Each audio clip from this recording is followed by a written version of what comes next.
Good afternoon, good evening, everyone. Thank you all for being here, and we're going to get started. The regular notice requirement of the New Jersey Open Public Meeting Act has been complied with in that adequate advance notice of this meeting was given at least 48 hours in advance. On March 20th, 2022, notice was mailed to the Carrier Post and posted on the district's website. Prepare for roll call, please. Ms. Alvarez, Present. Mr. Custis, Present. Ms. Gillespie, Mr. Gonzalez, Present. Mr. Hudson will be attending late this evening, Mr. Leyba Martinez, Present. Ms. Merricks, Vice President Nelson, Excuse. President Mohammed. Present. We do have a quorum. Thank you. And would everyone please stand for the Pledge of Allegiance?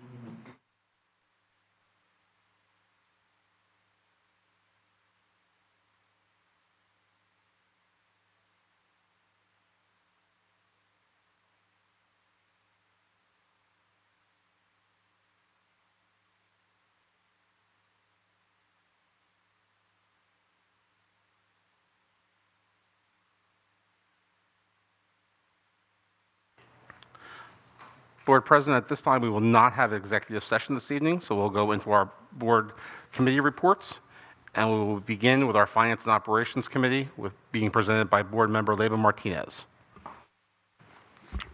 So I don't have the notes that were passed on from Vice President Okay. Nelson. No, thank you. Next, we will have the Teaching and Learning Committee, Board Member Gonzalez.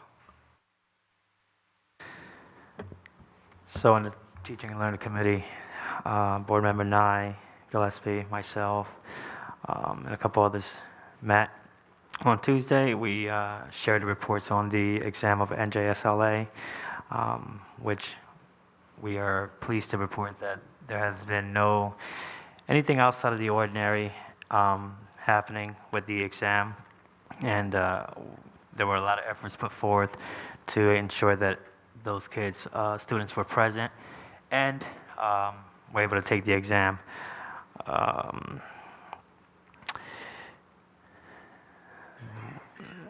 We have set a goal of ensuring that every teacher has their assignment for the following school year, and with hopes of having that established by June 17th, along with a lot of these students' schedules, especially those students coming in from middle school into high school. We had some conversations regarding the ensuring that next year's a lot of the students who attend just regular Camden High have access to some of the other programs that are shared within the other schools, such as Creative Arts, PPLA, Medical Arts, or any other magnet school.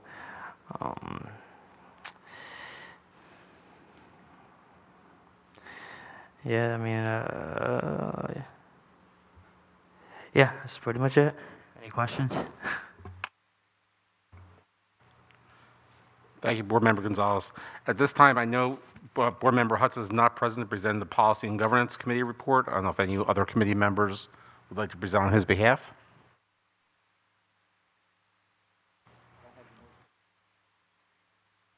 No, we weren't prepared. We Okay. thought. Thank you. Thank you. At this time, I'll turn the meeting over to the superintendent for the superintendent's report. Thank you, Board Secretary. At this time, we will transition down to the first couple of rows where we will be able to first have a student performance, which I will introduce momentarily, and then the superintendent's report. Thank you. At this time, before we begin with the rest of the board meeting this evening, we want to take this opportunity to make sure that we share a special presentation which provides a note of gratitude for our teachers who we know are just a pillar of our school district. And so this being Teacher Appreciation Month, we wanted to take the opportunity at the outset of this board meeting to share a special slide presentation.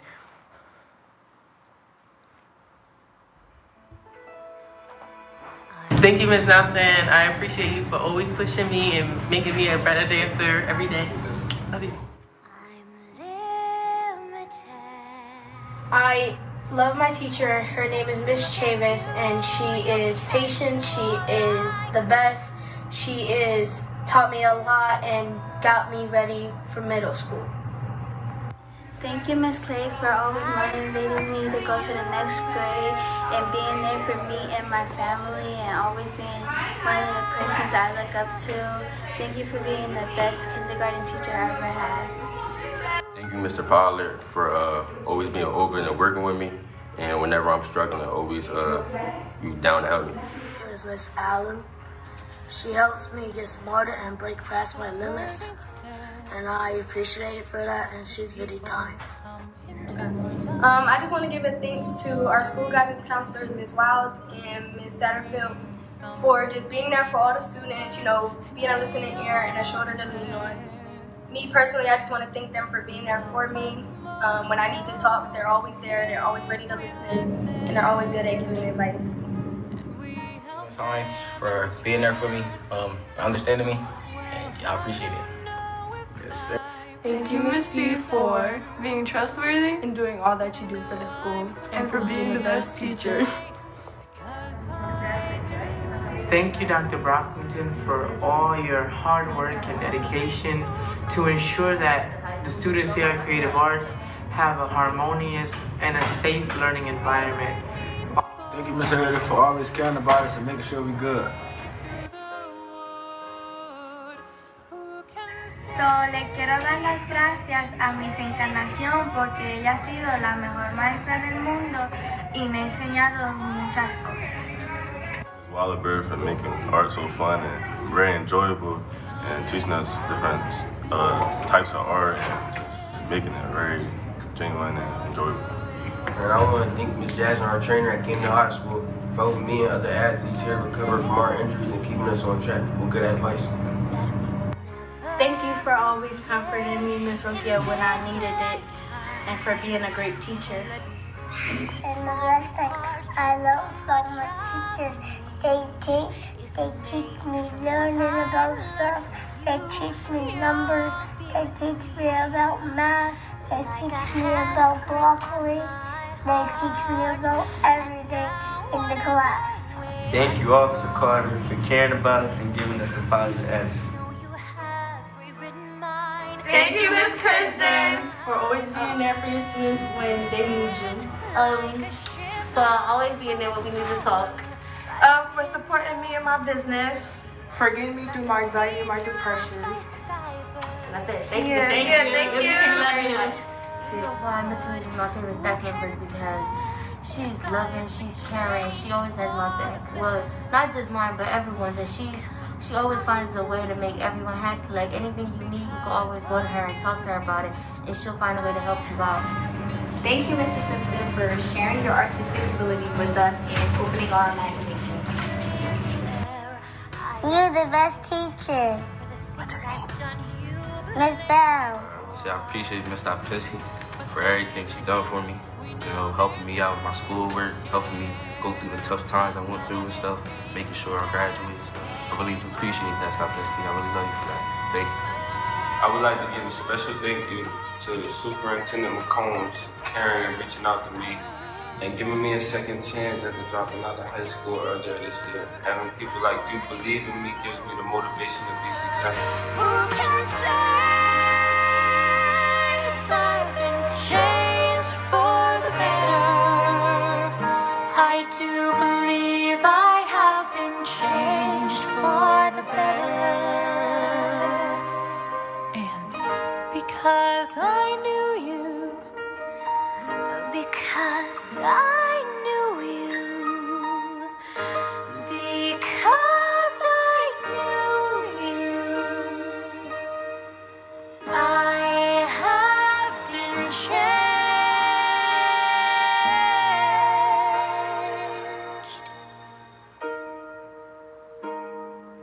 for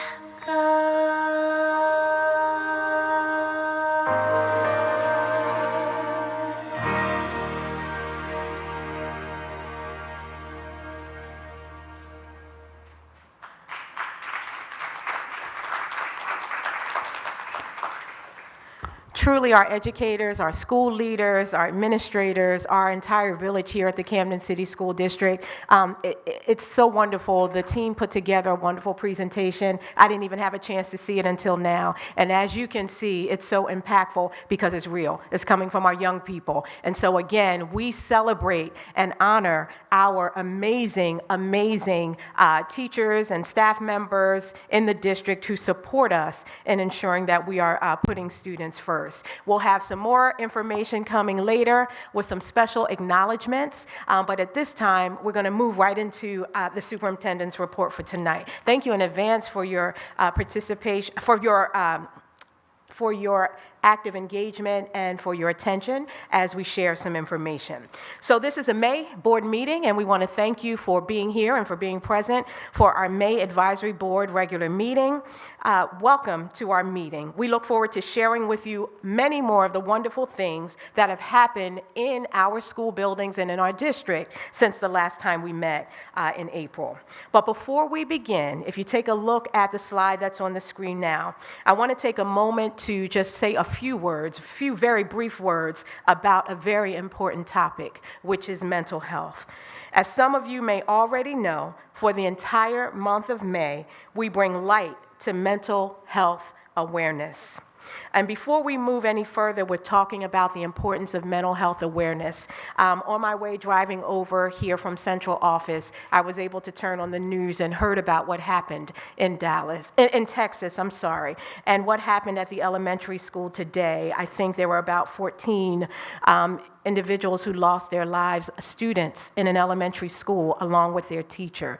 So please, before we do anything else, can we just stop and take the time to have a moment of silence, because we're all a part of the educational community, and to have in our country, again, a tragedy where a whole classroom and its teacher are no longer with us is something that we just can't gloss over. So let's please take a moment to have a moment of silence.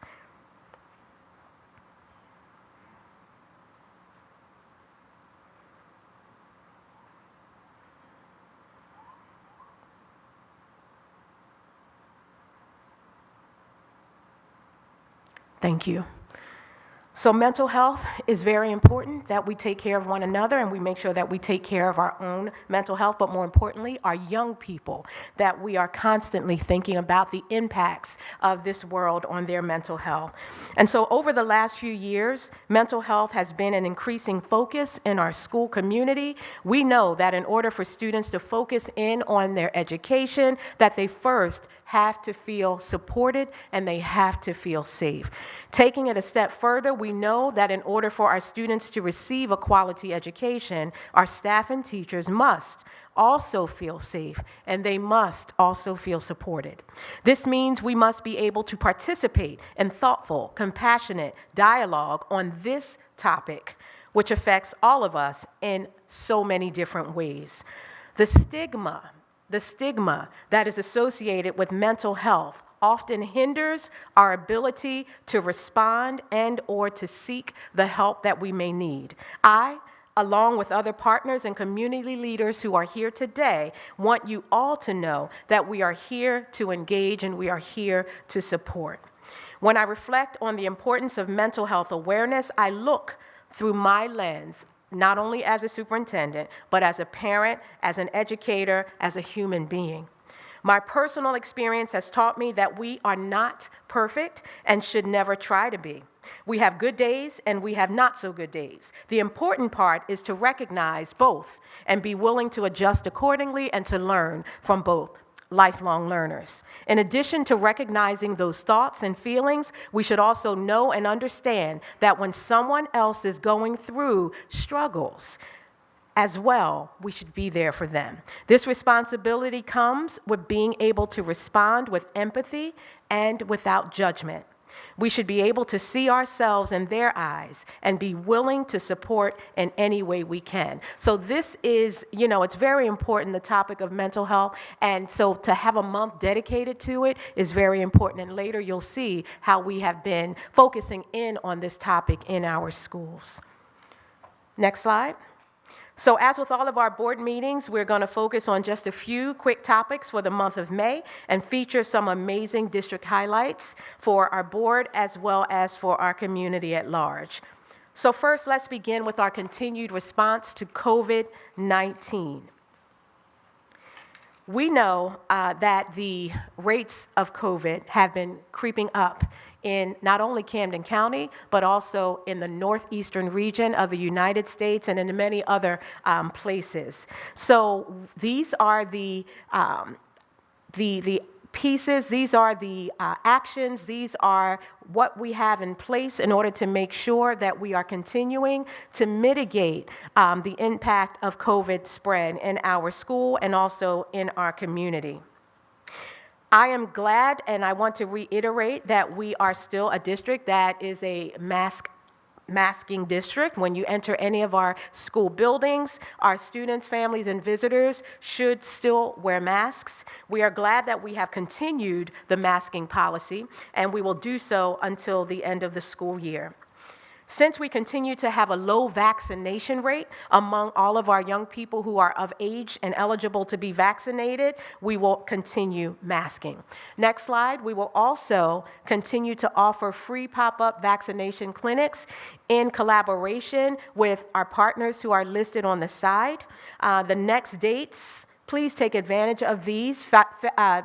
5/25, May 25th, from 3 to 6 at Dudley School. We will have a free vaccination clinic for students and families, and also on June 1st, from 3 to 6 at Dudley Family School, we will also have another free vaccination pop-up clinic. So we will continue to work in collaboration with the County Health Department, the New Jersey Department of Health, to closely monitor COVID and also to continue to provide as many free opportunities for vaccinations and boosters to make them accessible to all of our families.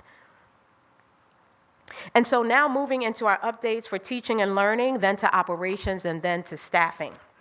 So if we take a look at the slide that's here, it's very critical that we just remind all of our families that in grades 3 through 11, we have been administering the New Jersey State Assessment, the NJSLA.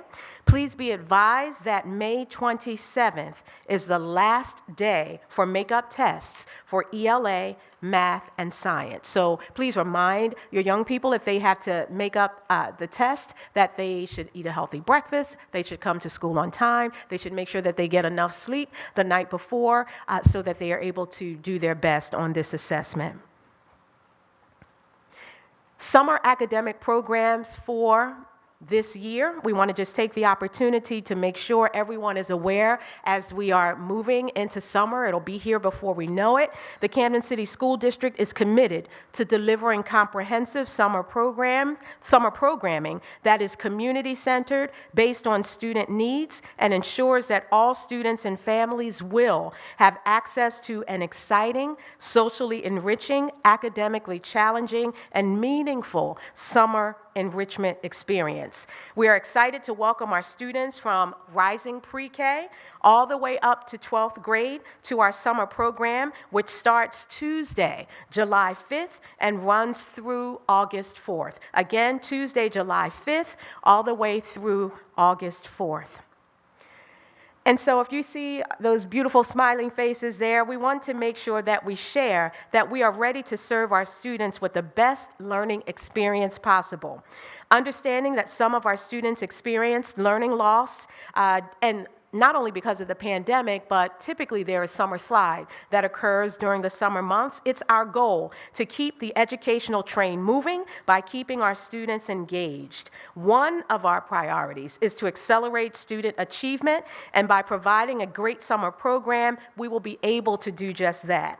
So this slide details our program for rising kindergarten to 8th graders. The program will be from 8:30 until 2:30 p.m. at Caddo Family School and H.B. Wilson School. There will be transportation provided, shuttle bus stops, so that we can pick up young people and take them to those locations. So we are having 2 sites, but it's still open to students across our district. And then moving right along, credit recovery. For our middle and high school students in summer school for credit recovery, the program will be Monday through Thursday with a remote learning day on Friday from 8:30 till 12:30 p.m. at Woodrow Wilson and Camden High at both of the high school campuses. Students who have failed courses or who have an opportunity to, students who have failed courses will have an opportunity to earn grades and credits that they need to stay on track for graduation. That is what this is all about. Staying on track so that our young people, especially with the complications that came due to COVID, we want to make sure that we are re-engaging our students, but also giving them every single opportunity to catch up on any work that they may have missed so that they can stay on track and graduate on time. And so again, this is a free offering open to all of our students. And so registration for credit recovery will be in person at both high school locations starting June 27th through June 30th from 9 a.m. till 3 p.m. And this information will be on our website. Families and students should work with their counselors or their roster chairs to confirm which courses they should complete in credit recovery. So again, this is a very targeted, intentional effort by the district to ensure that we are providing every opportunity for our young people to stay on track and to graduate on time. Next slide. Our summer program is is inclusive, and we are here to make sure that all of our students reap the benefits. For our ELL students in grades K through 8, we offer our bilingual ESL summer program. This slide lists the details of the curriculum, and you can see there how we plan to engage our young people, from engaging them in themed lessons and project-based hands-on learning, all the way down to ensuring that, in addition to academics, that we are focusing, on social emotional learning, which is what I just talked about with regard to mental health awareness. We want to make sure that we are infusing that even in our summer programs for our young people because we know it's so very important. And then on to the next slide, to make this process as easy as possible for families in the school district, this slide lists the 4 ways to sign up. So 1, click on the application link. If you go to our website, you're able to click on the application link. 2, contact your school's family and operations coordinator and ask them to sign your children up. 3, contact your student's classroom teacher and ask them to sign your children up.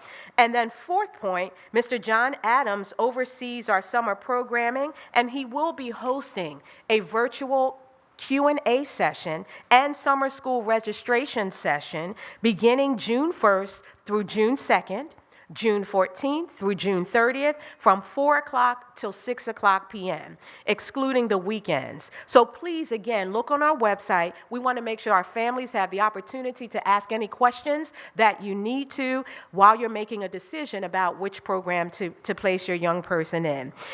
If you take a look on our website, you'll see the available Zoom links for the Q&A sessions, which will be made available for you to join. So please make sure you take a look at our programs. We're going to have a great time, fun, balanced with social emotional learning, but also focused on academic achievement this summer.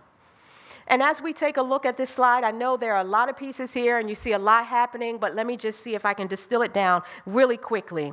So continuing on with teaching and learning updates, please know that the district is making amazing strides with our career technical education programs. In January of 2020, you'll see in the yellow highlight section, we only had 1 approved CTE program, just 1 approved CTE program.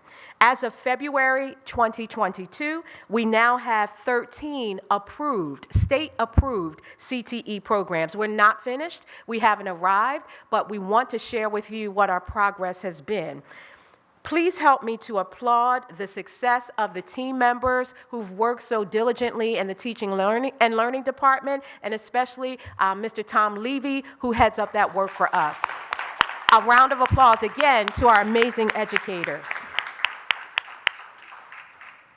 I want to highlight just a couple of the things that hopefully you will find very interesting and that our young people will find very interesting as they are thinking about, what courses do I want to take and what are my educational pathways and what do I want to do with my life. So with regard to pharmacy technicians, if you look right down at the bottom, you'll see it says first in the state. The Camden City School District is the first district in the state to be able to offer this. I'm going to say it one more time. The Camden City School District is the first school district in the state to offer pharmacy technician courses for our seniors. And that is something that is, we're not resting on our laurels. As I said before, we're humble. We know we have to keep pushing, but if we don't acknowledge the progress that we make step by step, we're not going to be able to trumpet that so that our families know, come back to the Camden City School District if you chose to go somewhere else, because we're offering something that no other school type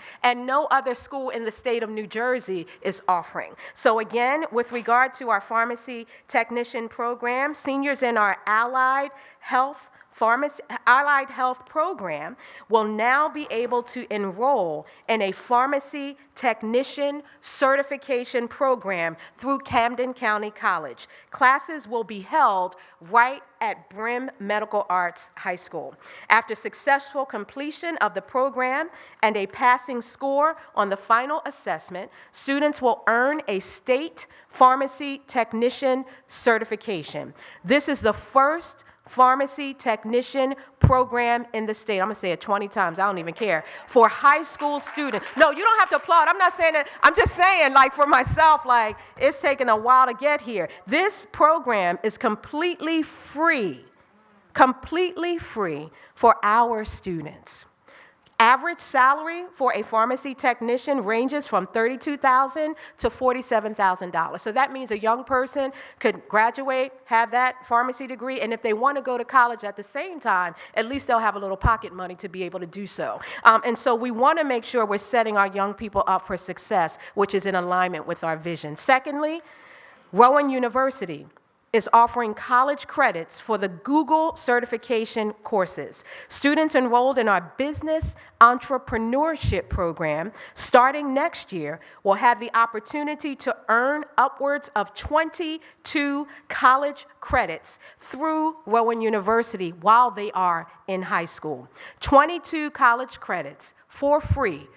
Rowan University while they are in high school. Those students who successfully complete the data analytics course will have the opportunity to intern virtually at Technics, whose clients include Facebook, Amazon, Google, MTV, and Chase. So again, those are just a few of the highlights, and you'll see on the far right side, many of the partners that we are working with. That list is not extensive at all, but just you can notice that our higher ed community, Rowan, Rutgers, Camden County, Stockton University, we're partnering with them so that we can offer our young people many, many options on their journey as they are preparing for their journey for the rest of their lives. So we will continue to keep the board updated on our progress. We will continue to keep you updated, our students and our families as well, because this is a niche that will help the Camden City School District to become and remain more competitive. Next slide. With regard to attendance, we can't get anywhere if our students are not in school every day. So the motto is attend today, achieve tomorrow. Hats off to our student supports team under the leadership of Dr. Marilyn Martinez and Dr. Berkeley, where if you could both stand, Dr. Martinez and Dr. Berkeley, if you can stand, Dr. Berkeley is here, Dr. Martinez is here for the excellent work that is being done to make sure that our students know attend today, achieve tomorrow. So again, members of the student support team continue to work collaboratively with school leaders, school teams, students, and with our parents regarding increasing daily attendance in all schools. This work ensures that students attend our schools every day and all day. Every day, but they have to stay the whole day, on time. All school leaders in our district continue to focus and improve daily attendance at their schools. The district's overall year-to-date attendance rate is 81%. Now, During the COVID pandemic, we took a hit, right? We were down to 75% as our average daily attendance. So we're at 81% average now, but we know that 100% is our goal. But while we're on our way, there are 5 schools that I'd like to recognize today in the presence of the board and our community that have reached 90% average daily attendance or higher for at least one day or more in the month of April. So I'm going to highlight these individuals, and if you have a representative, please feel free to come up. Okay. Are they in a certain order? Okay. All right, thank you. So if we have, I would like to recognize Principal Co. Brockington, if she has someone here from Creative Arts. Okay.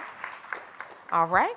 Also, I would like, and we are rewarding the certificate to Creative Arts High School in recognition of having a 90% overall average daily attendance for the month of April. Next, we will go to Principal Dixon at Caddo School. Principal Dixon and the Caddo School community, we award this certificate in recognition. Oh, you're here. Wonderful. Thank you. We give this to you, and please share it with your principal. We award this certificate to Octavius V. Caddo Community Family School in recognition of having a 90% overall average daily attendance for the month of April. Congratulations. No problem. Thank you for being here. Moving on from Caddo, we're going to Dudley. Oh, I'm sorry, Creative Arts. I didn't see you. Come on up, Creative Arts, Creative Arts. No problem. I am so sorry. Here you are. Here you are. Thank you. Congratulations. Please make sure that Dr. Brockington gets that. No problem. All right. Thank you very much. Awesome job. Next, Thomas H. Dudley School, the school we are in right now. Do we have a representative from Dudley? Okay. If we don't, we'll make sure that they get this. Awesome. And last but not least, Dr. Charles E. Brim Medical Arts High School in recognition of having a 90% overall ADA. And the school leader, the principal, is here. Excellent. Congratulations. Thank you for the great work. And again, it is so very important. Last but not least, again, Dr. Henry H. Davis Family School. Dr. Henry H. Davis Family School in recognition of having a 90% overall ADA. All right. I knew they were here. I saw them coming in the door with their Davis gear on. Congratulations. She wants a picture. Come on, Miss Montague. Wait, we got to hold it up so they see it. There we go. Congratulations. All right, let's give all our schools another round of applause for their work. And again, I'm looking forward to the day when we have every school up here 100% attendance, and it will happen. We just have to keep pushing. All right, and so moving on to our next slide, we want to just give you some updates that are also very exciting from our operations division with regard to specifically some facilities investments. This evening, the district is awarding 2 capital improvement projects, which are grant funded.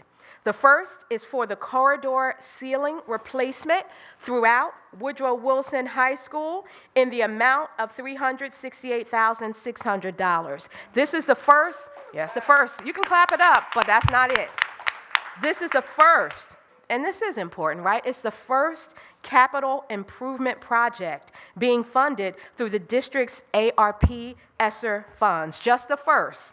And while our grant application has not been fully approved by the DOE, we are moving forward with our plans so that projects may begin in a timely manner, and the department is aware of that. So I want to take this opportunity to acknowledge the work of 2 individuals, Mr. Scott Crescendo, who is not with us tonight, our Chief Operating Officer, and also Mr. Ray Cox, our School Business Administrator, for the work that's being done to expeditiously get these dollars to translate into improved environments for our young people.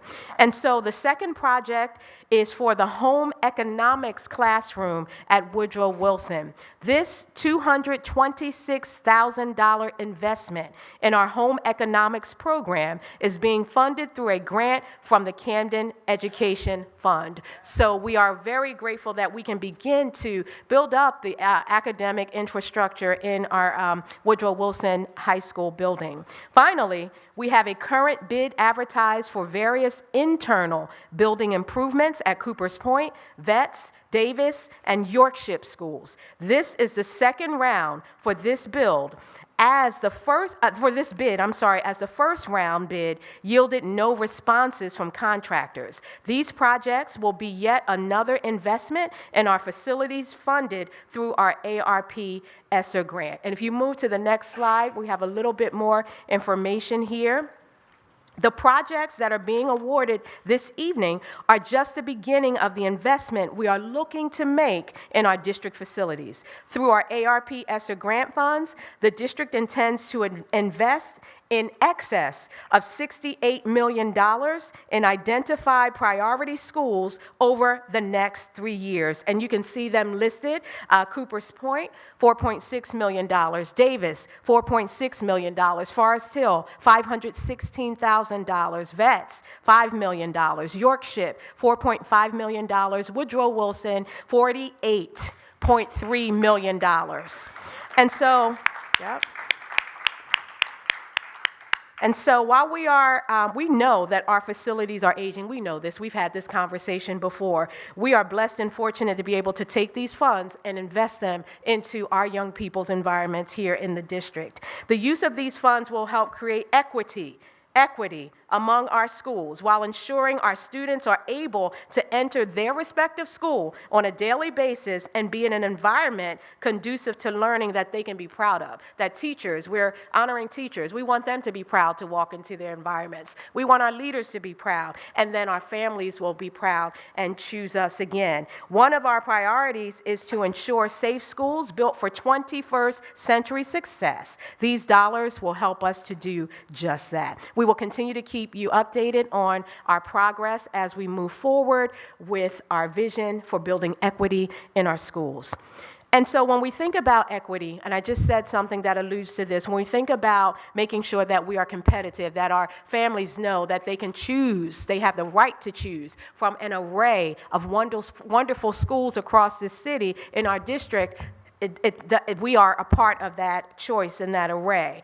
But I want to talk a little bit more right now about enrollment and our strategic enrollment efforts. Our district has seen a drastic decrease in enrollment over the past several years. In these years, as a district, our enrollment practices have been passive.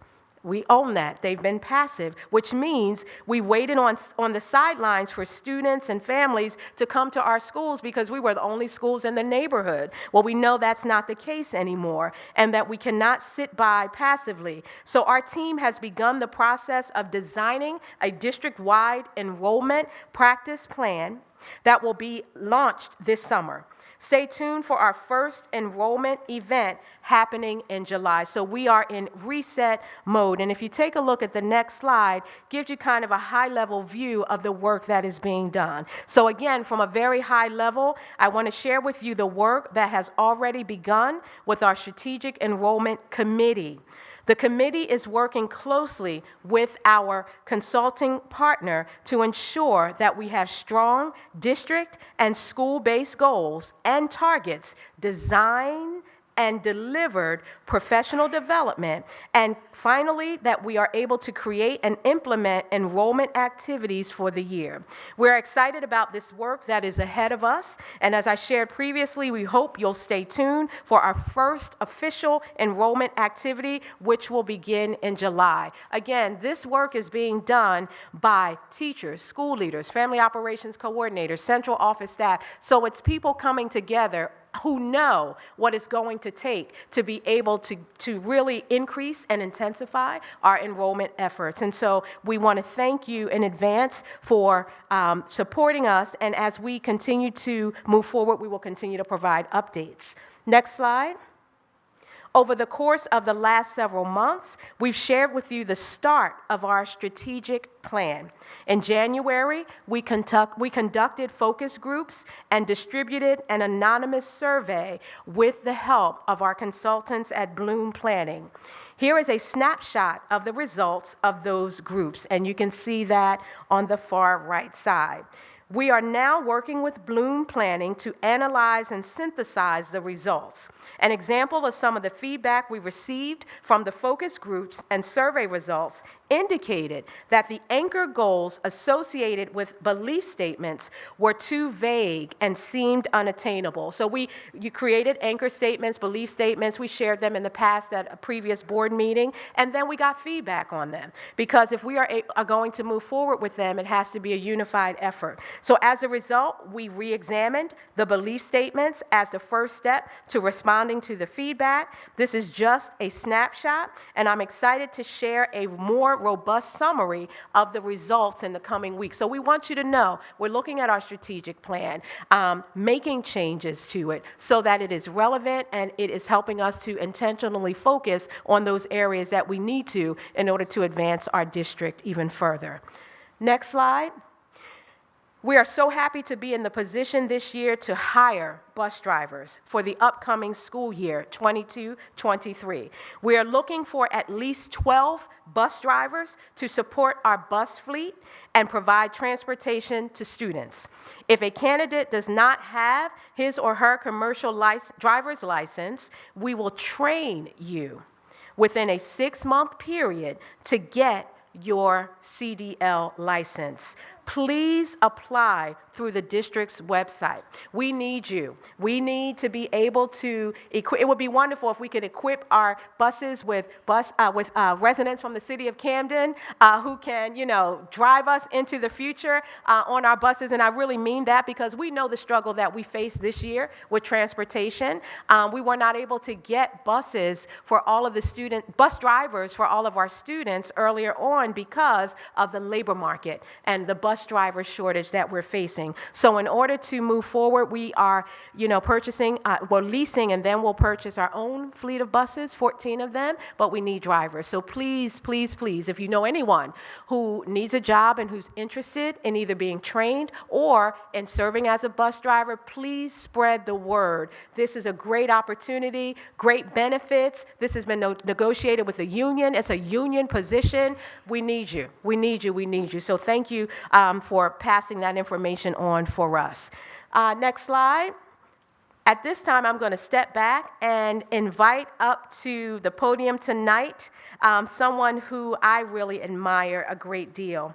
Women of the Dream is a program that has had such a tremendous impact on our young ladies, and it is because of the leadership and the vision and the commitment of the leader, Miss Leslie Morris. So at this time, let's give Miss Morris a round of applause for coming forward to share what she does so well. Hi. Good to see you. Glad to see you. All right. I've had the slides there, but you can talk and do whatever you like. Yeah. Thank you. Good evening. Good evening. I think I texted Sheree last night, probably about 11 o'clock, and I said, look, I'm going to show up in my T-shirt because I've been doing sessions all day with my girls, and very seldom do I go anywhere without at least one of my girls in tow. So I have Dominique with me today. She's from my junior college prep program, and she likes to hang out with Miss Leslie. So usually I look a little bit more professional, but I have been doing sessions all day long, right up until 4 o'clock. This is my passion. I love talking about women of the dream. And where's Sheree? I know she told me when I came in, you got 3 minutes, Miss Leslie. There she is right there. So I'm really excited to talk about women of the dream tonight. And thank you, Superintendent McCombs, for your support of Women of the Dream. You are the superintendent that took Women of the Dream to the next level, because we provided services in the district for a good 7 or 8 years before we were able to develop a formal contract with the Camden City School District that has really allowed us to expand our services. We now have a partnership with all 4 of the high schools at the new Camden City, the new Camden High School campus, and we also have partnerships with 2 middle schools, Morgan Village Academy and Vets, and we look forward to expanding our programs even more in the new school year. So let's go to the first slide. I'm not really sure what I sent in. Okay, that's good. Okay, so who are we? Women of the Dream is a 501c3 nonprofit organization. We provide program services to girls and young women ages 12 to 18 here in the city of Camden to prepare them for personal, career, and economic success. I think what distinguishes Women of the Dream from a lot of nonprofit organizations is that we don't offer one-time grant-funded programs. Okay, we enroll our girls into Women of the Dream in 7th grade, and they are with us all the way through high school graduation, and in many cases, even through college graduation. So we are not grant dependent. So even if we don't have a budget for a particular program, we continue to provide those services. We enroll our girls into our program in 7th grade into our life skills program, which is one of our core programs. The girls are in the life skills program from grade 7 through 10. So for 3 years, we have a very robust curriculum that we use in our life skills program. And then in grade 11, they transition out of life skills into our junior college prep program, where we begin to prepare them for life after high school, be it college, employment, the military, whatever. So for their last 2 years in high school, they're in the junior college prep program junior year, and then they transition into the senior college prep program. So again, I think that's what distinguishes Women of the Dream from most programs. The other thing is that we have what we call a school-based model. Okay, so we don't do after-school programs per se. We have partnerships with our schools, and all of our services are offered during the course of the school day. We are part of the school culture. We are in our schools during the school day, and we are really part of the curriculum. So just as our girls go to English class or history class, they also go to their sessions at Women of the Dream. So I think that I wanted to point out some of the distinguishing features of our program. So, and I love pictures. I have lots and lots of pictures. So again, that's our model. We have a school-based model. Our mission is to cultivate, inspire, and encourage our young ladies to reach their fullest potential. That is our mission. We are preparing our girls for life after high school. That is so, so important. And again, we have 3 core programs that we focus on. We have our life skills program, our junior college prep program, our senior college prep program, and then we also have an annual STEM conference. Now, this is a program that we also need to expand, but once a year, about 110 to 120 girls gather on the campus of Drexel University, which has been our STEM partner for the past 6 years. These girls gather on the campus of Drexel University for a full day on where they are exposed to successful women of color in STEM. They have workshops on STEM. We have activities centered around STEM. And at the end of the day, they walk away with an understanding of their options in the field of science, technology, engineering, and math. And that is so important because many of our students, many of our girls have an aptitude for math and science, but they have no idea what to do with that sort of aptitude.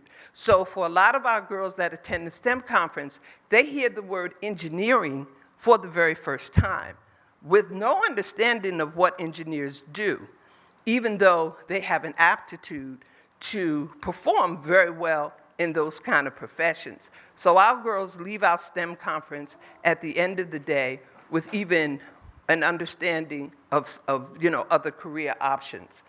We also have, let's go to the next slide. Let me see what's on the next slide. Okay, so I talked a little bit about, let me just talk a little bit about our life skills curriculum. So this curriculum includes, it's a very robust curriculum. It includes financial literacy, and again, this happens over a period of 3 years.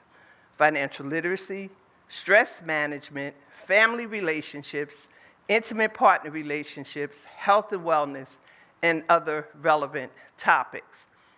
Next slide. And as you can see, these are just some of the pictures from our life skills sessions. Our girls are actively engaged in their life skills sessions. We do not just lecture our girls. They are at the boards. They are applying the life skills that they learned to their own lives. They talk about it. We go out into the community. They have activities that also center around life skills. Next slide. Again, this is our career and our workforce readiness program. This includes assistance. One of the things I think that is important for you to understand is that a lot of our girls, well, not just girls, but our youth in general, when they get out of high school, many of them fall between the cracks, okay, because paperwork is not completed.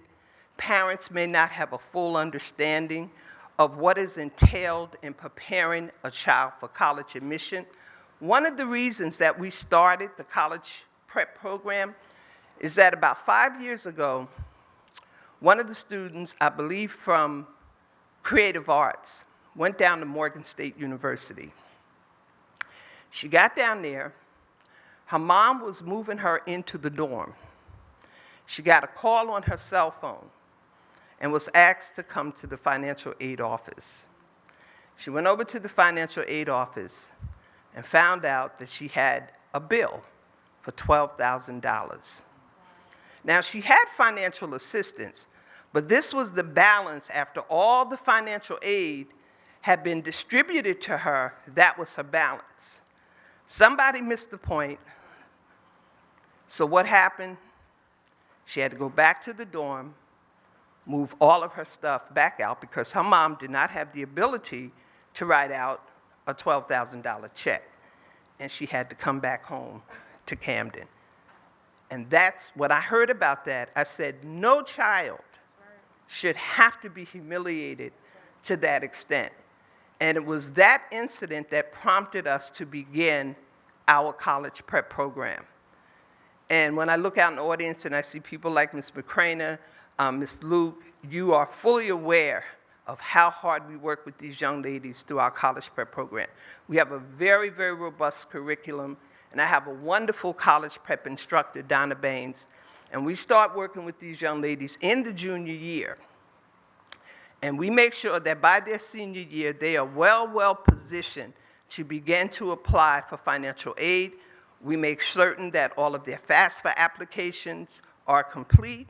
And those of you who grew up in the 60s and 70s and went away to college, the financial aid applications were, they were not as complex as they are today. It is very, very difficult. These financial aid applications are very complex. They're very difficult. They're very difficult for parents to understand. So we make certain that we work with our girls to complete the FAFSA, that all of their college admission applications are done, okay? We also make sure that they apply for scholarships. By December, all of our seniors, all of their paperwork is done. And then we transition right into the Women of the Dream Scholarship application, which is part of the college prep program. So next Saturday, June the 4th, when we have our annual scholarship event, we are giving out 22 scholarships, okay, to 22 graduating seniors. And I have organizations that give out scholarships that say to me, how do you get 22? We have problems getting 2 kids to apply for our scholarship. That's because the Women of the Dream Scholarship Program is part of the college prep program. So even with that application, we assist the girls with the essays, we edit the essays, we make sure that the application is complete, We send it to our scholarship committee.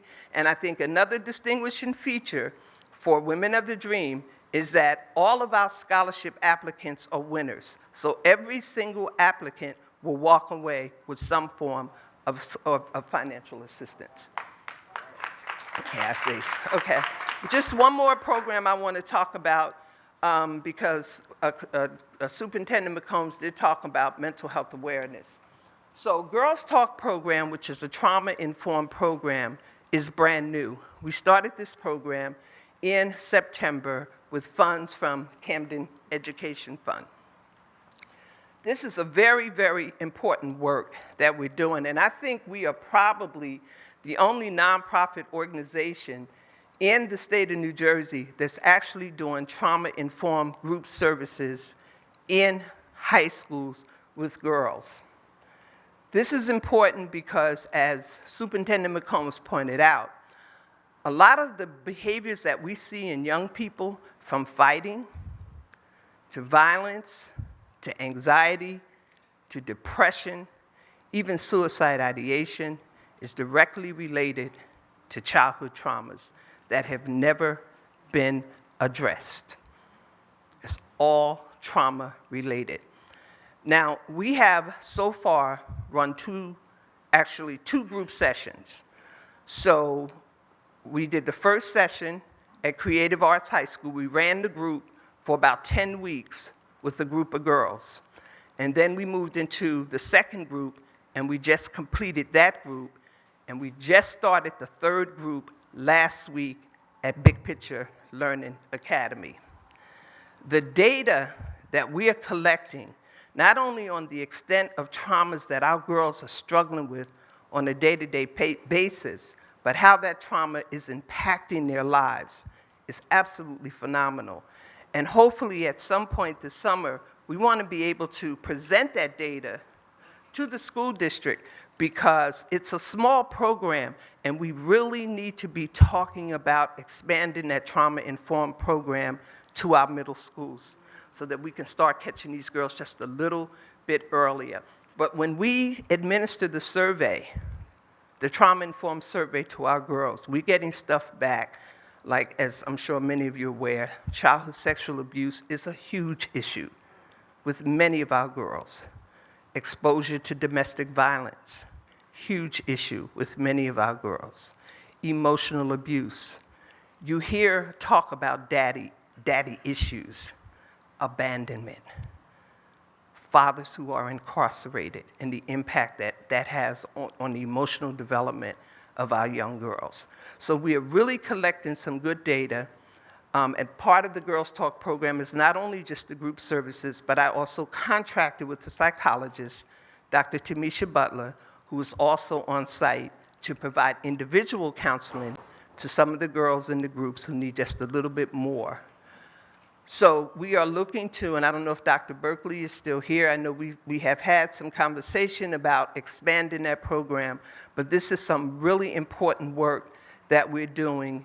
And Dr. Berkeley, I hope to speak with you this summer because we need some more funding so we can expand this program into our middle schools. Okay, Sheree, I see you.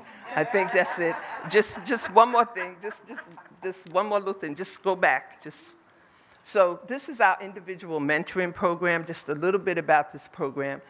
And there you can see me, there's Donna Baines and a couple of other people working with our girls one-on-one or in very small groups. Very, very important program because some of our girls do require just a little bit more than what the group services offer. And some of our girls are not always comfortable talking about everything within their groups. So this really gives us an opportunity to meet with our girls one-on-one or in small groups where we can kind of catch up on what's going on in their lives, what's trending, and what we can do as an organization to further enhance their lives. Thank you.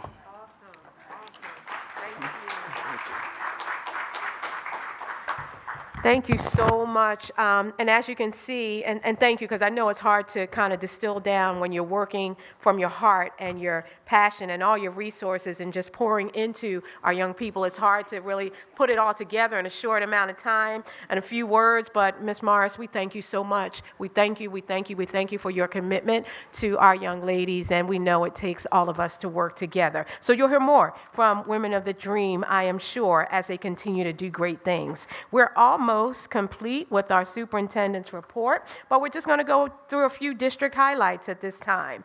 So at this time, we want to take the opportunity to congratulate two individuals who you see on the screen. In our school district, we have outstanding educators and staff who are dedicated to their work. This year, we launched the Educator and Educational Services Professional of the Year program to honor our dedicated and inspiring staff who are making a difference in the lives of Camden students. Nominees were submitted from school communities for their commitment to teaching and embodying the district's strategic plan of putting students first. We are pleased to announce that Mr. Christopher Chavaria, science teacher at Brim Medical Arts High School, was selected as the Educator of the Year. Let's give Mr. Chavaria a round of applause. And Mr. Chavaria, you can come forward. You can feel free to start making your way forward. We are also pleased to announce Mr. Leopold Brown, school nurse at Davis School, was selected as the Educational Services Professional of the Year. If one of you could stand on one side and one of you can stand on the other, isn't it wonderful? And I'm just saying, though, usually our Teachers of the Year and Professionals of the Year aren't usually males dressed in suits like these. So we are very proud to honor all of the diverse individuals who are a part of our staff. So let me tell you a little bit about why Mr. Chavaria and Mr. Brown's colleagues nominated them for Educator and Educational Services Professional of the Year. And thank you so much, Board President, for coming up and for being able to be a part. They're trying to move you all around so they can get all the pictures. So please just tell them where to go and I'll just keep talking. Mr. Chavaria has been a vital part of our school since he came to Brim in 2016. Mr. Chavaria is completely devoted to our students. Each day, he arrives extra early just to prepare for his classes and often stays late preparing for future classes. He also willingly gives of his time to work with students who may need the extra help, but many students just want to come and hang out with Mr. Chav because he makes them feel seen and heard. This is from the students. Walk by his room and students are happily engaged and learning through fun. He makes science so appealing and approachable and easily gets his students to love the sciences. As a peer, I'm also appreciative of Mr. Chav's work with staff. He is 100% positive and never has an unkind word for any situation or person. How many people can say that? He sees, yes. He sees, thank you. He sees the bright side of everything, even when some of us are moaning. That alone is a unique gift and endears Mr. Chav to many staff and students. From his cheery good mornings, his texts to staff to praise them on some little thing, to his willingness to put himself out there for the sake of the kids, there are few educators like Mr. Chavaria. Let's give Mr. Chavaria a round of applause again.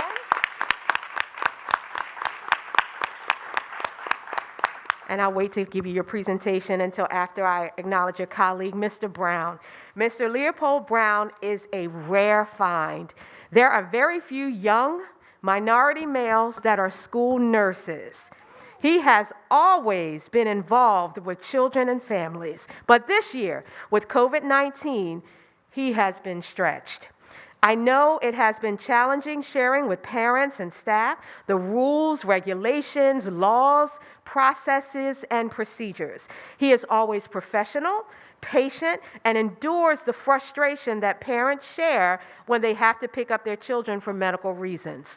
You will find him in the schoolyard playing with students, shooting hoops with the boys in the gym, and before COVID-19, he led our I Run This City program with students. Students and staff trained and ran through the streets of Camden, literally ran through the streets of Camden, ran the Ben Franklin Bridge, and several participated in the Broad Street Run. That's awesome. Yeah. Awesome. He visits classrooms and teaches important lessons on wellness, oversees aspiring nursing students, and serves on our emergency evacuation and INRS teams. Nurse Brown encourages staff to get fit with his annual Biggest Loser program. I need to come over there. And he serves as a member of the staff volleyball team. Nurse Brown is an advocate for students. The young men in our building seek out Nurse Brown for confidential conversation and advice. He is also very helpful with staff who have issues and concerns. Nurse Brown has worked tirelessly to maintain some type of normalcy at Davis School. The acknowledgement with this award is well deserved. So both Mr. Chavaria, yes, thank you, Mr. Brown. Both Mr. Chavaria and Mr. Brown will receive a $500 gift card, courtesy of our generous district partners from Covanta and the Hassan Reddick Foundation. So I'm going to ask if our advisory board president, if you have any remarks, and then we're going to give the awards. Do you want to? Yes, ma'am. Thank you very much, Madam Superintendent. On behalf of the Advisory Board of Education, we welcome these two gentlemen in this very distinguished honor and honoring our teachers. We thank the creator for all of our teachers in our district, and we're looking forward to continuing with this award. But congratulations to you, too. Thank you. Excellent. Thank you, Board President. And so at this time, for the Educator of the Year, we award this beautiful certificate to Mr. Christopher Chavaria in recognition of your outstanding contributions to the academic achievement and well-being of students in Dr. Charles Brim Medical Arts High School for the 21-22 school year. You have made a significant impact in your school community. Thank you for putting students first, signed by my hand on May 24th, 2022, along with your gift card. Thank you. So great. No problem. Thank you. Congratulations. Congratulations. And for the Educational Services Professional of the Year, awarded to Mr. Leopold Brown in recognition of your outstanding contributions to the academic achievement and well-being of students in Dr. Henry Davis Family School. For the 2021-22 school year, you have made a significant impact in your school community. Thank you for putting students first. Signed by my hand as the State District Superintendent, May 24th, 2022, and your $500. Do you want to? Can you hold? I think they want you to hold it out. Yeah.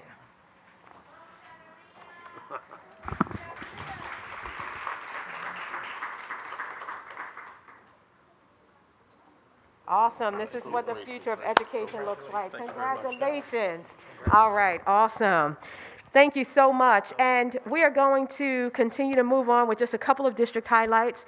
So on the next slide, you will see that we had the opportunity to continue to push for our early childhood enrollment. Understanding that it all starts with our youngest students, I was happy to join our pre-K team for a day of canvassing and knocking on doors to encourage families to enroll their youngster into our early childhood program. Plug, please, if you have any 3 or 4-year-olds and you want to enroll them, it's never too late. All you have to do is go to our district website or call our Parent Solution Center, and they will let you know how to enroll your child into our early childhood education program. It is free, and it is one of the best programs in the state of New Jersey. We got a chance to go, it is, yeah, it is, it absolutely is. We have the data to prove it. We got a chance to go door to door and talk about all the great offerings of our early childhood program. We understand that families were a bit nervous to enroll their children because of the pandemic, but please know we are taking the utmost care to ensure your child remains safe. while in school. So please enroll and trust us to always put the needs of your children first. Next slide. Check out Morgan Village Middle School's Day of Healing and Wellness. The purpose of the day was to provide therapeutic services for students and staff in a fun and interactive way. Great job to our Morgan Village Middle School staff, as well as to our school-based youth services team. And I hear they had a wonderful, wonderful day of wellness. Thank you to our school-based youth services team. Next slide. And this slide says it all. You can see we had a great time. These pictures are definitely worth 1,000 words. But in one word, our first ever Camden College Signing Day was amazing. Thank you to our partners, the Camden Education Fund, the Mayor's Office, our friends at the county, all of our board members, our principals, and all those who had a hand in making this day happen. And more importantly, to our students and families, thank you for showing up and sharing with us your plans after high school graduation. We wish you all the best on your next. And we celebrated students going to college, the military, trade school. Didn't matter. As long as you have a next, we wanted to make sure that we celebrated, and we did just that. Next slide. Nurses Appreciation Day, May 11th, that already occurred, but the Camden City School District nurses have gone above and beyond the call of duty. Above and beyond the call of duty during the last 25 months of COVID, and they're still working, and they're still working.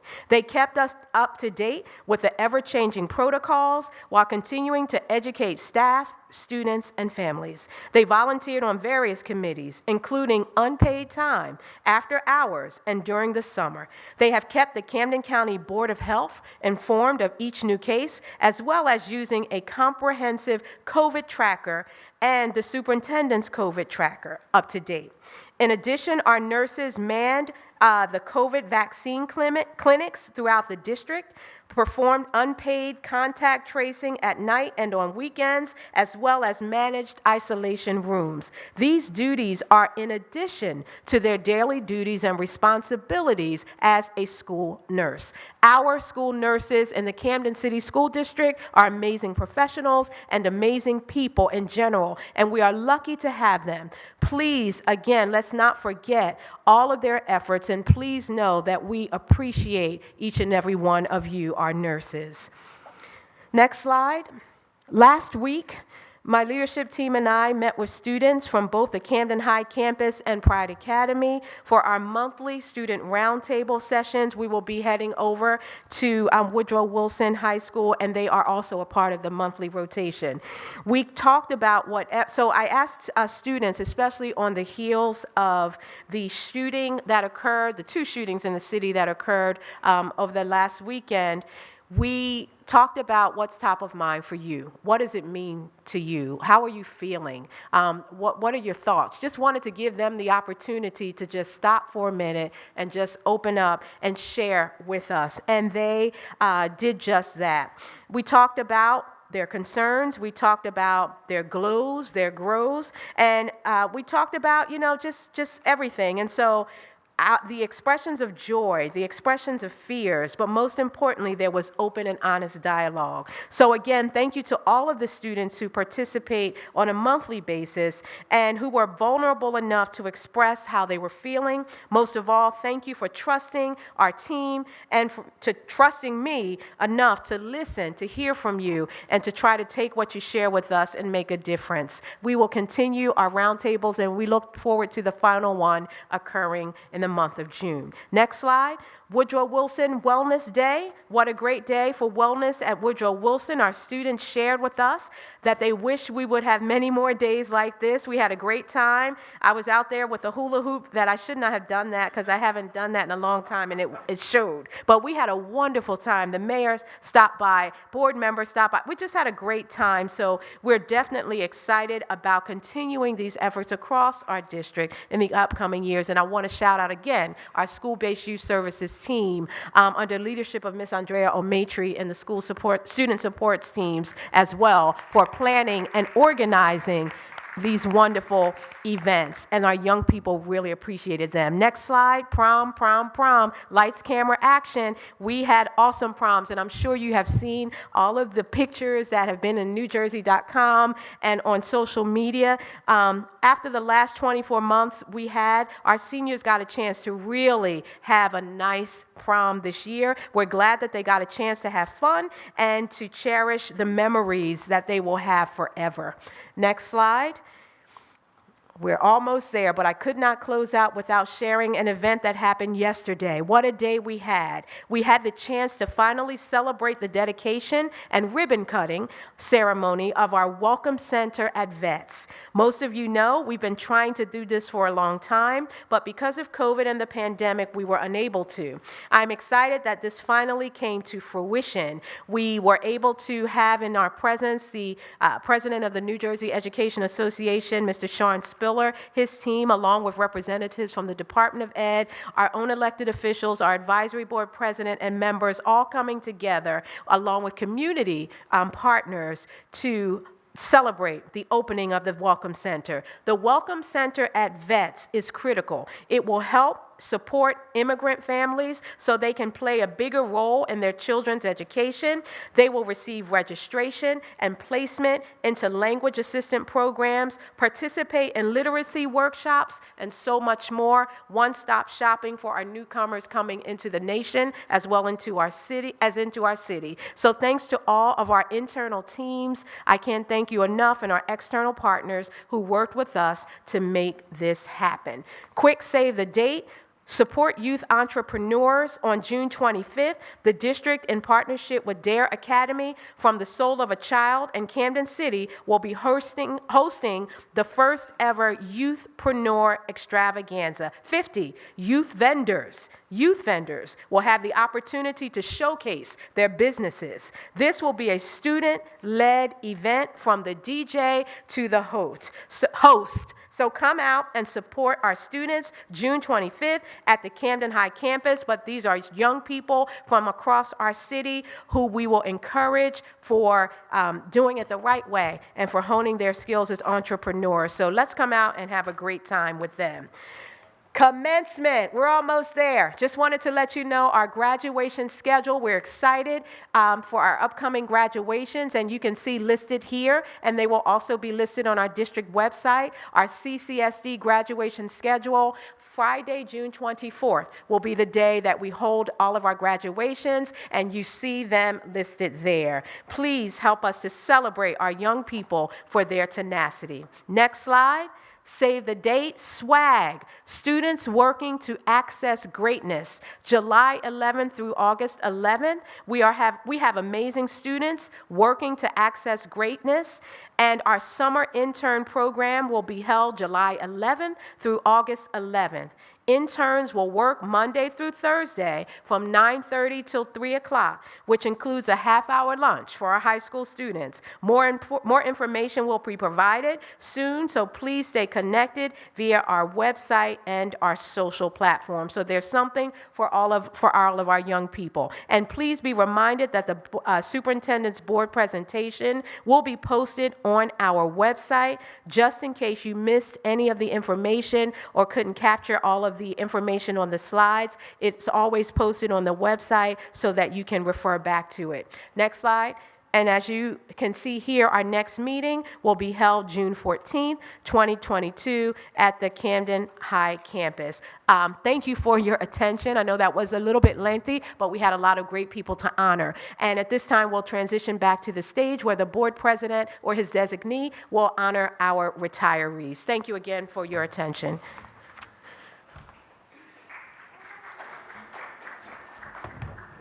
I'll try. Don't.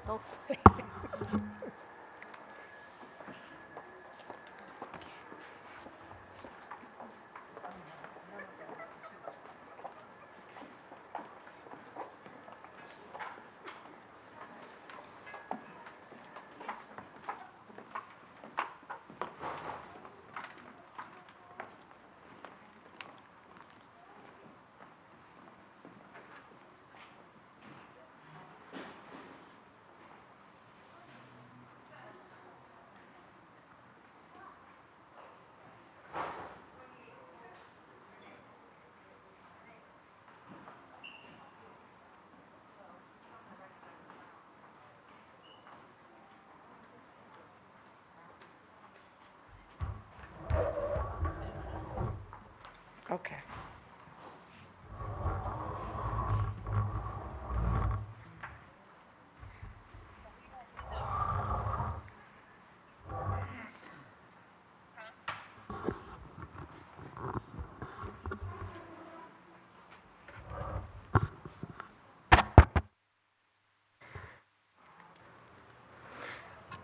Okay, at this time, I'll turn it over to our board president or his designee to acknowledge our retirees. Thank you, Madam Superintendent. We will have Board Member Clayton Gonzalez.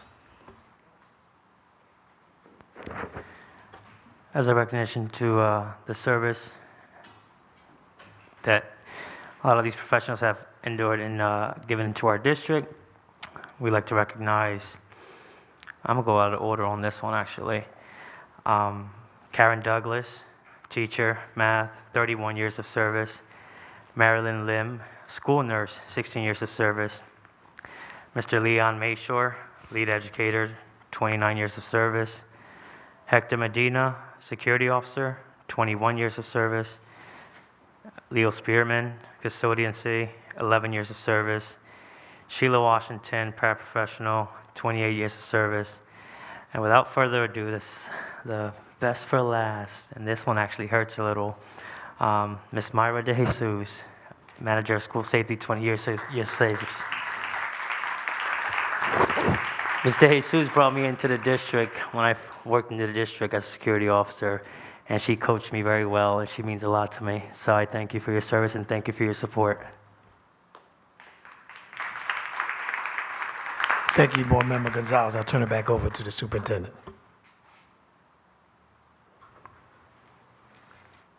All right, this time I'll turn it over to our council to take us through the I'm sorry, before we do that, do we have any student board reps present that may have come in during the presentation? No? Okay, so we will move forward and go right into the next order of business, which is transitioning to the public portion of our board meeting tonight. And I'm going to turn it over to our covering counsel this evening, who will lead us through the public comment portion for tonight.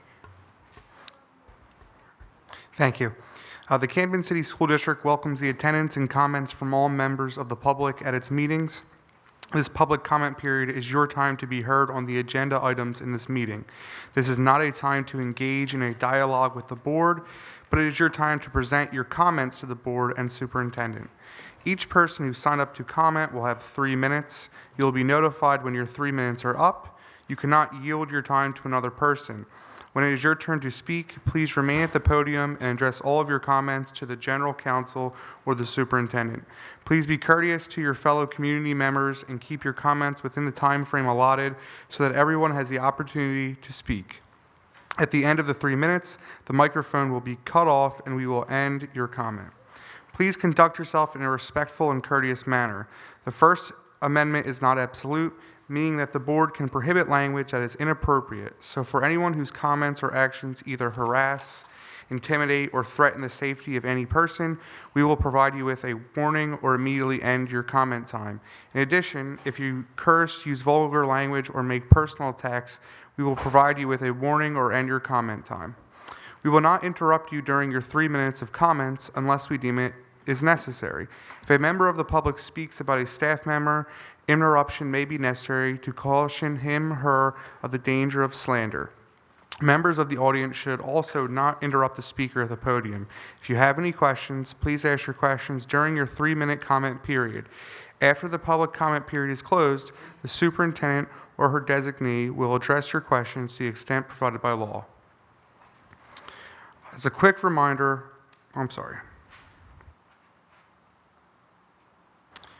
Okay, and I will start by reading the names of the individuals on the sign-up sheet. I apologize if I mispronounce anyone's name. The first person is Damian Irizarry from 1501 Centennial Village. Please come to the podium.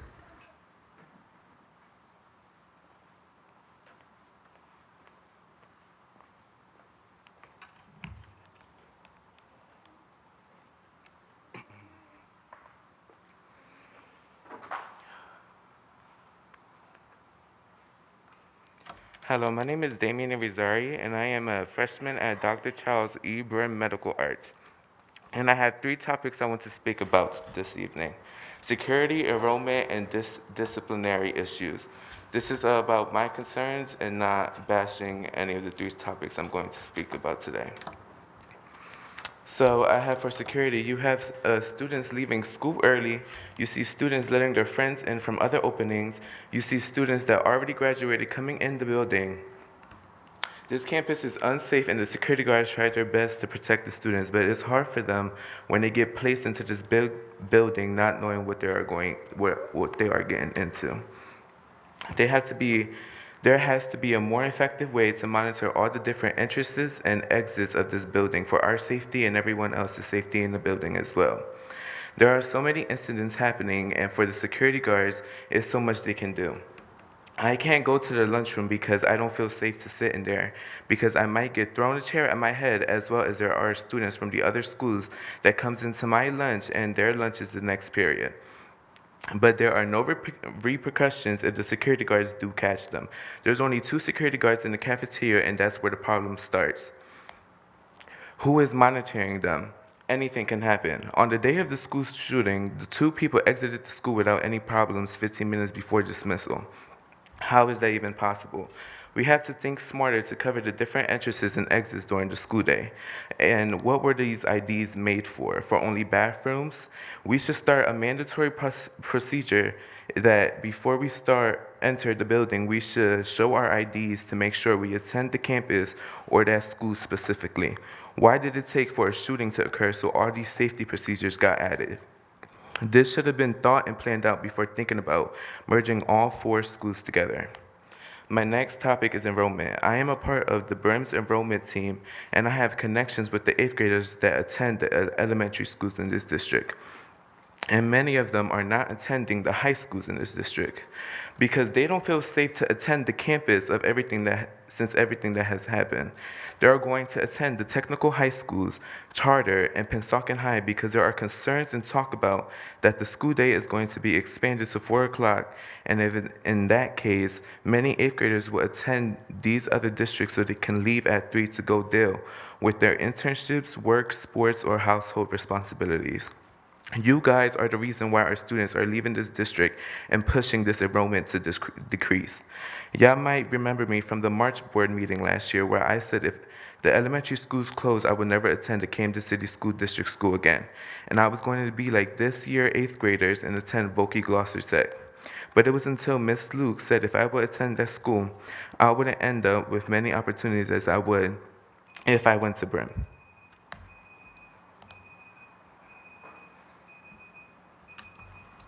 Thank you. Thank you.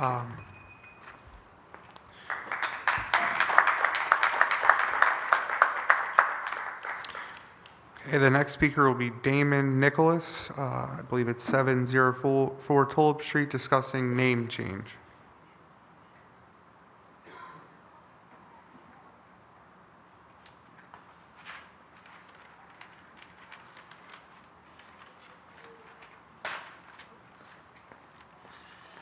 Damon Nichols, 1994 graduate, Woodrow Wilson High School. Today is a documented 329 people against this name change. The name change was done in reference without a community meeting. It was an 18-month delay. It was a quick flash, and no one in opposition gave a opinion. There was no voice heard in opposition. This name change more being lost than gained. It was never a push from the students on this name change. It was pushed onto the students.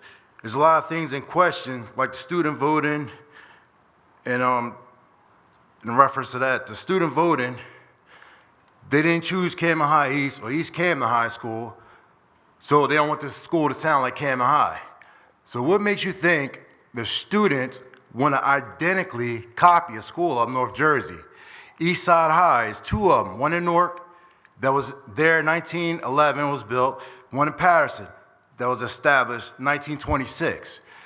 So when Woodrow Wilson name changed to Eastside High School, it's going to identically copy one of them North Jersey schools. And when the students voted for the name change or whatever, What makes you think they want to identically copy a school of North Jersey when they have their own name, own image, own identity, own everything, the way it is today, Woodrow Wilson High School? All right. The focus on this was negativity. Tagging behind Black Lives Matter is presented as a fraudulent organization. You know, it was a movement in 2020. Black Lives Matter, they ain't do anything for no black community, no sponsorships, no community events, nothing. They tell everybody, defund the police, tear your neighborhood up, protest, and things of that nature, and they buy mansions in an all-white neighborhood in California. They ain't done anything, but the movement nationwide is behind that, and there's a lot of race and history going on. And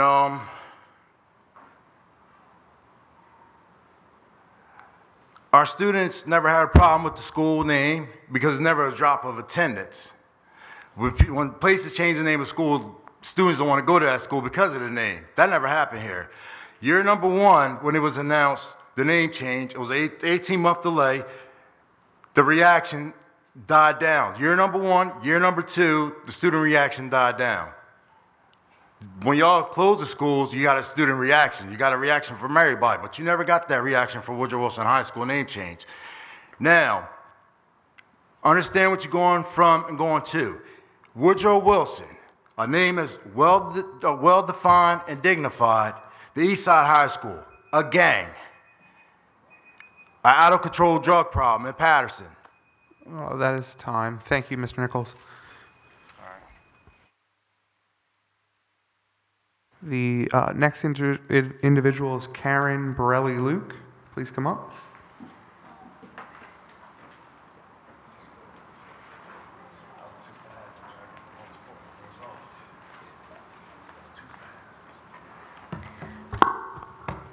Good evening.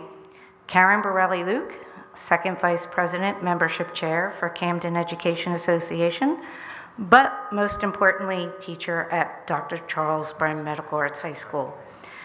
39 years in education, and I have to say that I'm very satisfied that we are making efforts and moving in the right direction to hear the voices of our students, our families, staff, and admin.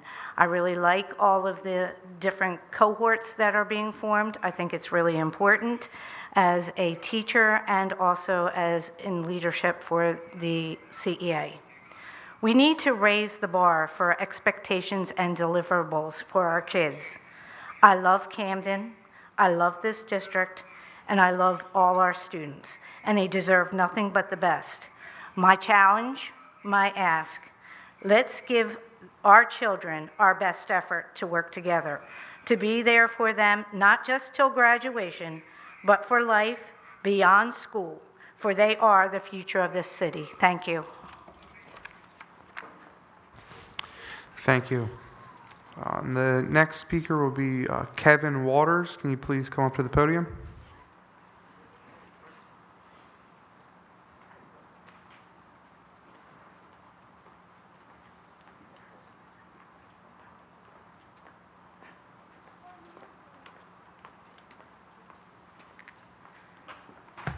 Can I put my glasses on before?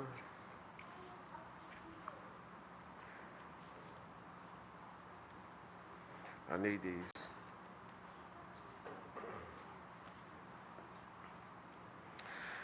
Okay, first of all, good evening, everyone. Good evening. I'm really heartened by what I saw earlier. The $48 million for Woodrow Wilson High School, being a 1973 graduate of Woodrow Wilson High School.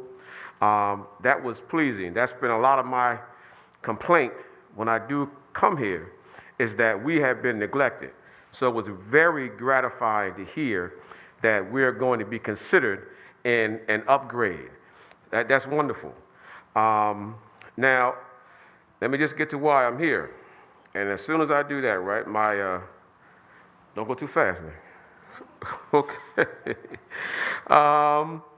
Okay, so I'm here, to point out a couple of things, and most of what you already have said in regards to what's going to happen at Woodrow Wilson High School, I am pleased to hear about.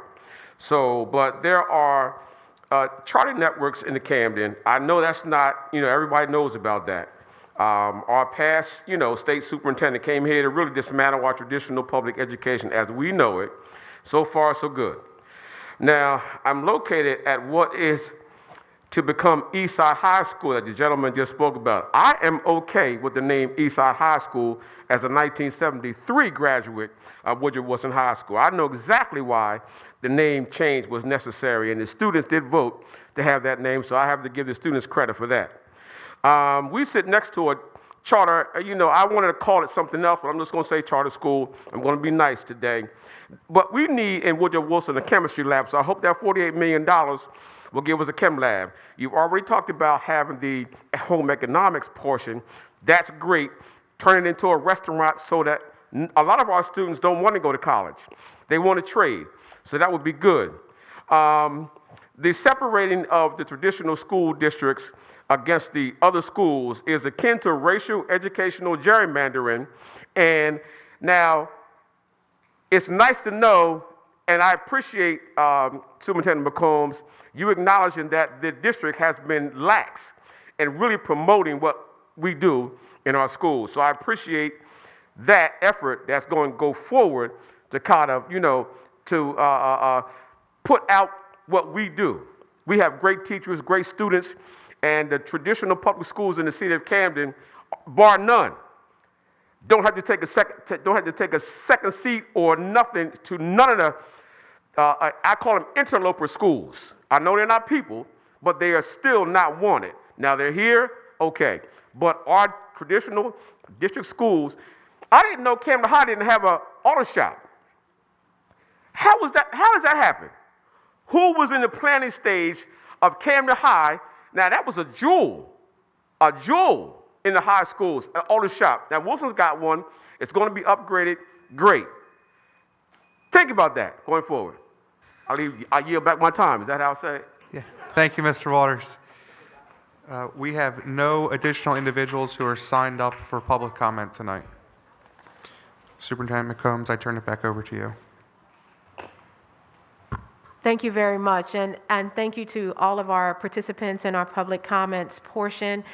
We definitely do appreciate all of the information that was shared, all of the perspectives, all of the thoughts, and we want you to know that we definitely did hear you, and we definitely not only heard you, but what you shared did not fall on deaf ears. So I want to first start by being very grateful for our student who came out, who's still here. Thank you for staying, from Brim Medical Arts. Let's give him another round of applause, because one of the things that we consistently teach our young people is that they should be able to speak truth to power, and their truth to power. So it doesn't matter what anyone else's truth is, that you were able to stand flat-footed and clearly articulate your truth and your experience. So I want to thank you for that. I'd love to get you to be a part of our roundtable sessions. So I'm going to ask Ms. Sheree or Mr. Bryan if they can get your name, if you don't mind. Yes, thank you very much,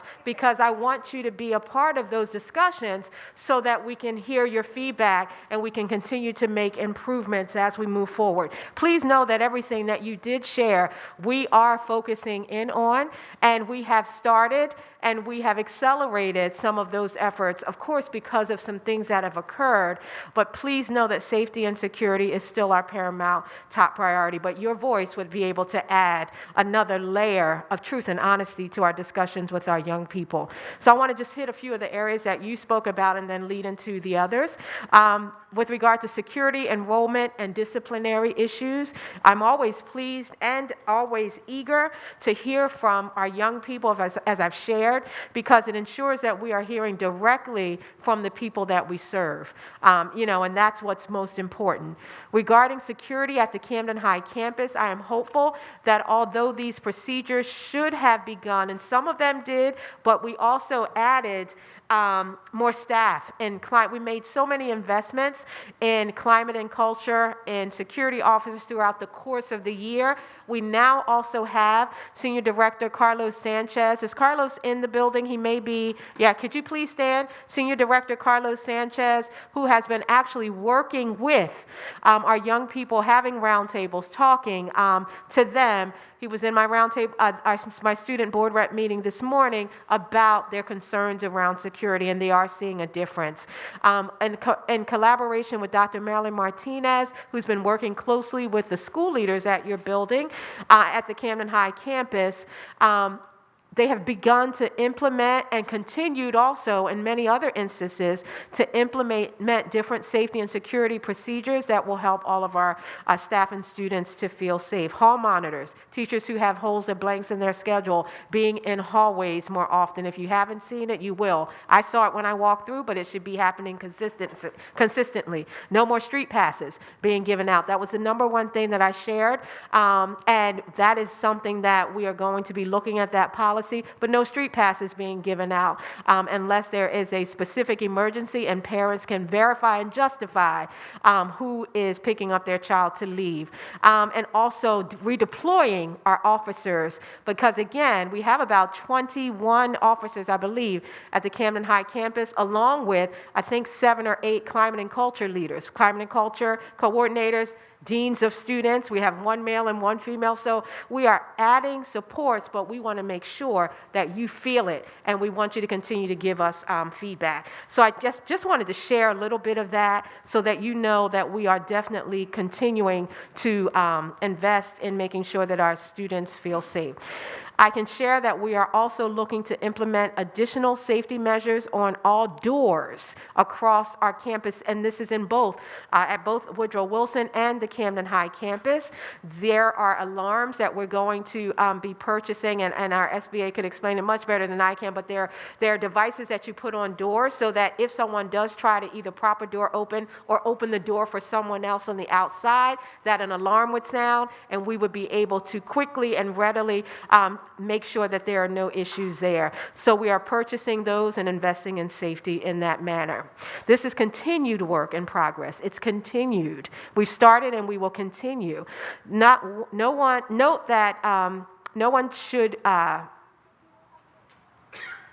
that we want to make sure that everyone is aware that we don't feel that we have arrived, but we are continuously moving forward. With regard to enrollment and the start and end times for the school year, we're working to ensure strong start and end times for the school year that will guarantee all eligible students have access to busing.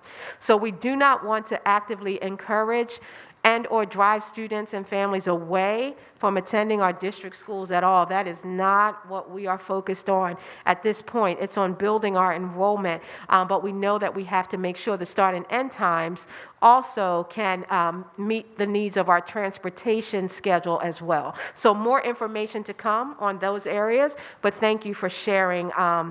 Thank you for sharing. With regard to the Woodrow Wilson name change, Mr. Nichols, thank you so much for stating your concerns. And I know that you're already aware of the process that we went through with regard to selecting the name change. You alluded to it. We started off in 2020 on the heels of George Floyd's murder, and there was a call to action that I made, which was one that we would change the name of the high school because Woodrow Wilson was a segregationist who was also racist, and we wanted to make sure that our young people had a high school name that did not reflect that. And so the process, we had a 10-person advisory committee made up of advisory board members, students, as well as educators, alumni, who were able to come together and to, work on a new name and also have the young people vote on that name and try to make that process as fair as possible. But we know that it is always very difficult when a name change or shift occurs, especially for a beloved building. So please know that we hear your concerns, and I just wanted to quickly clarify, but happy to have a one-on-one conversation too to see if there's anything else that we can clarify in a different setting than this one that would be more effective. Mr. Waters, thank you for your feedback. Thank you for always being available and always being concerned about the mental health of our young people. It was great seeing you at the Mental Health Day over at Woodrow Wilson High School and the groups that you're working with, building our leaders as they're moving forward. And so we take your comments and your feedback, and we will make sure that we continue to build our district and make it stronger because of the input that we are receiving. And so I know those are just a few of the areas, but I wanted to just make sure that I was able to address and acknowledge what was shared. Thank you also to Ms. Borelli-Luke for your input and your support and your dedication through the years for our young people in the district. At this time, I will turn it over to our board president to see if there are any comments from our board members with regard to the presentation or any other areas. Yeah. Thank you, Madam Superintendent. At this time, are there any board members that would like to make a comment based on the conversation today or anything else?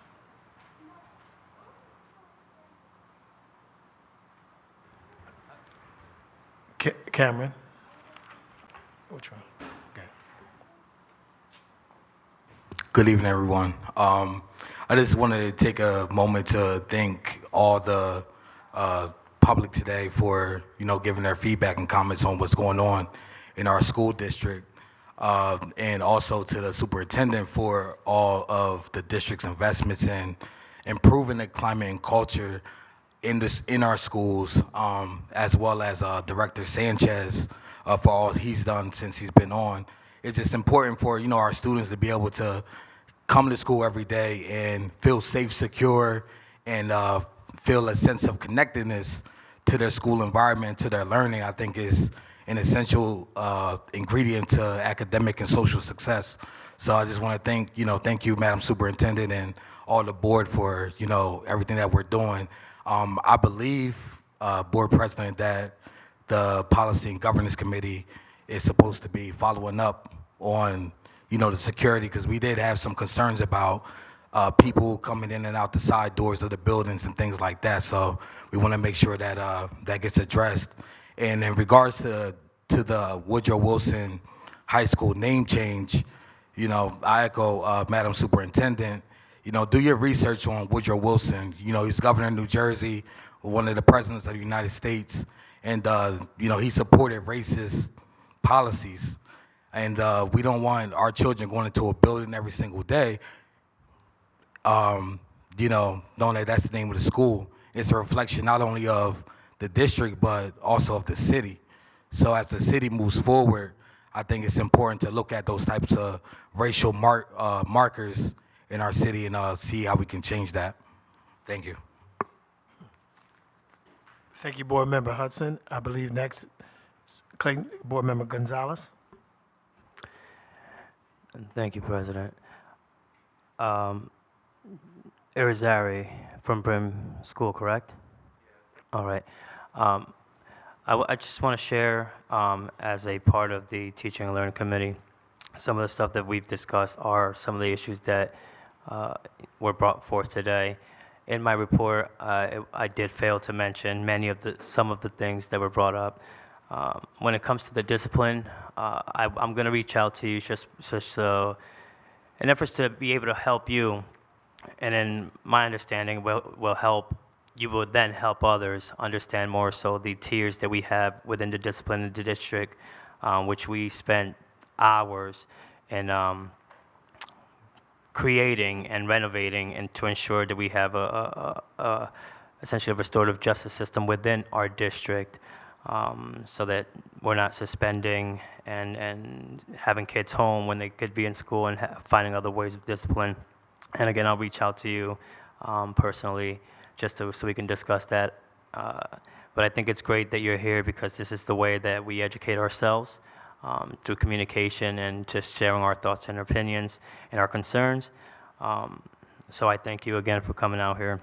When it comes out to the security, and again, in my report, that was one of the things that we discussed in our committee back on Tuesday, with the purchase of the new system, the security system, which is more so with your idea of the IDs. Any student who does not belong in a certain area and/or is suspended, in hopes that there's a chime that will go off to notify the person at the door. So again, those are investments that we are looking into as a district to more so better the security of and the environment of the school. And in turn, hopefully, right, we can increase our enrollment and have kids actually come be here and not at Penn Tech or LEAP or any other school that you mentioned. Mr. Nichols, I will say, I do side with you in regards to the name change of Woodrow Wilson High School and the history that it holds within our community. I also side with you in the way that the district handled and the committee went forth with the decision of changing the name, but also understanding more so that these things were made in a way that allotted people the opportunity to share their opinions and become involved. So in there, essentially, you know, again, our hands are tied, but I do side with you in the history that it holds dear in you, because that's where you came from, the same way that Camden High holds something dear to me, because that's where my heart bleeds purple and gold. So I don't know about them Tigers, man. All right.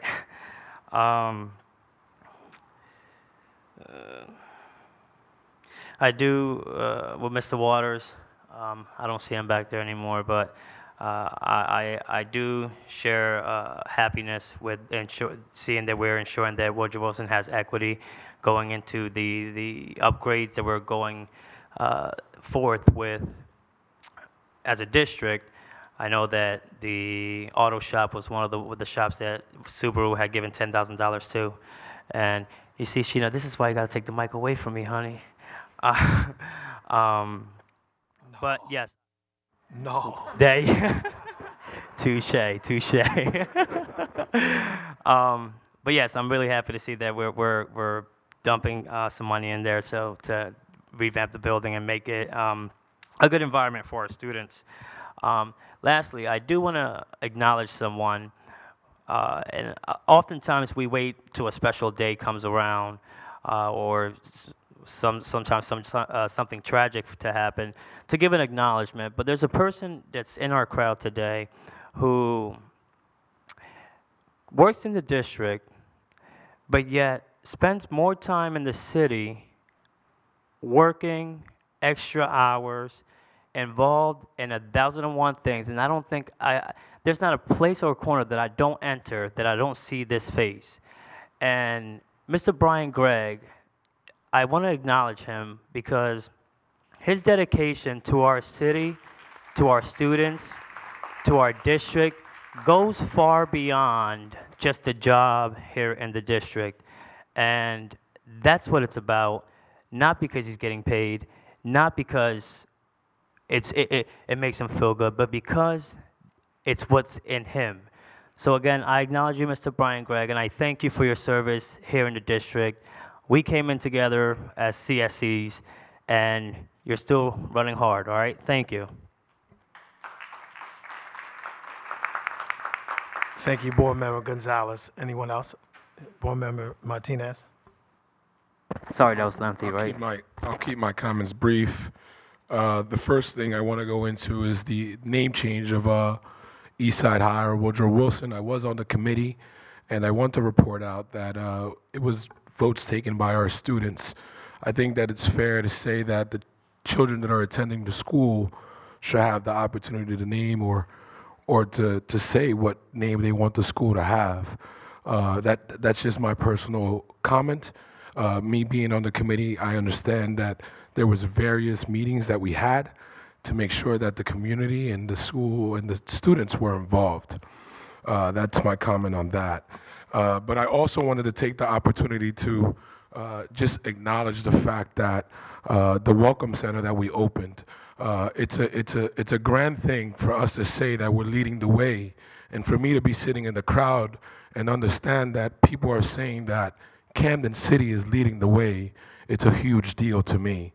So I just wanted to make sure that we understand that when we say welcome center, and we talk about bilingual services, these services don't only mean Spanish. These services are a welcome to everybody who's coming to Camden City. As we know, some of our powers in Camden City is our diversity. The diversity of so many different people we have in our city. So I just wanted to, again, thank the administration for making sure that we had this welcome center happen. Thank you again. Thank you, board member. Anyone else?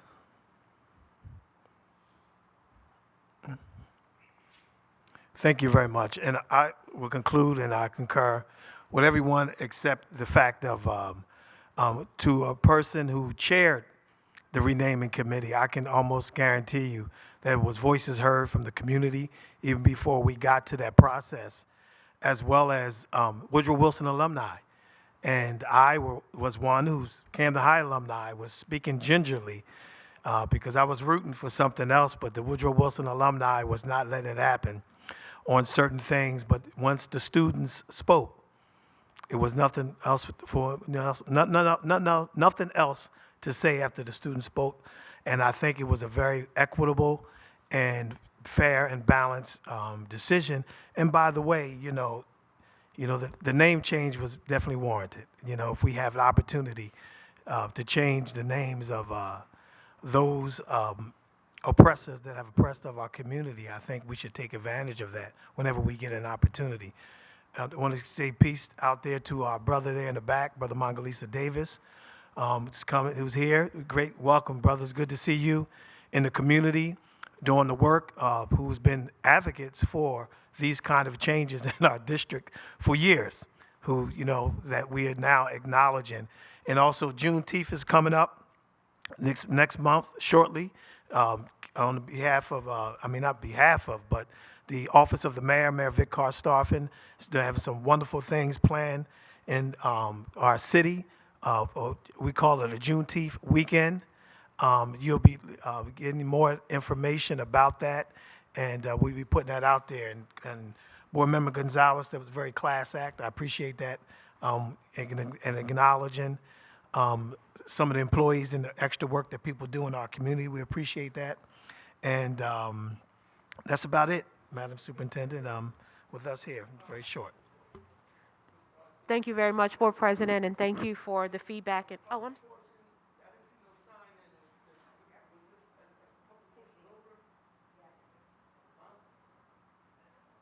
Yeah, the public portion is over. Unfortunately, yes, sir.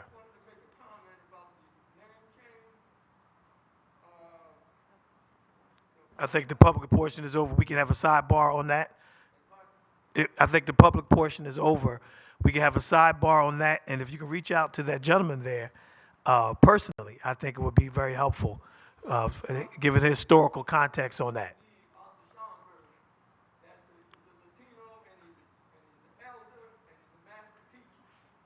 Yes, sir. Okay. Thank you. Yes, sir. Thank you very much. All right. Thank you, Mr. Davis, and thank you, Board President.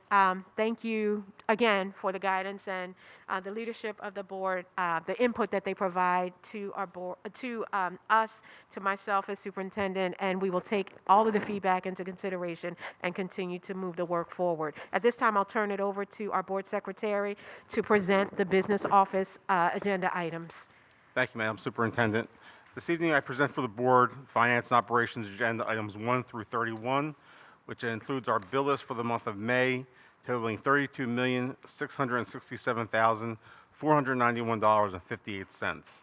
At this time, I'll open the floor for any questions regarding the business office agenda items. Are there any questions about the business office agenda items from any of the board members? No, there isn't. Thank you very much. Thank you. Thank you, Board President and Board Secretary. And so, since there are no questions, in accordance with the powers vested in the State District Superintendent under Title 18A, I hereby approve today's superintendent's agenda items and business office agenda items. I turn it back to the Board Secretary for adjournment. Real quick, Madam Superintendent, if I may, I want to thank Principal Ruiz for this wonderful gift that she has given to us. I always need a book of notes, and I want to thank her publicly. That's all. Yes. Thank you, Board President and Madam Superintendent. Seeing no other business before the board this evening, I'll now open the floor for a motion to adjourn. Motion to adjourn. Is there a second? Second. All in favor? Aye. At this time, the meeting is officially adjourned as of 7:30 p.m. Thank you.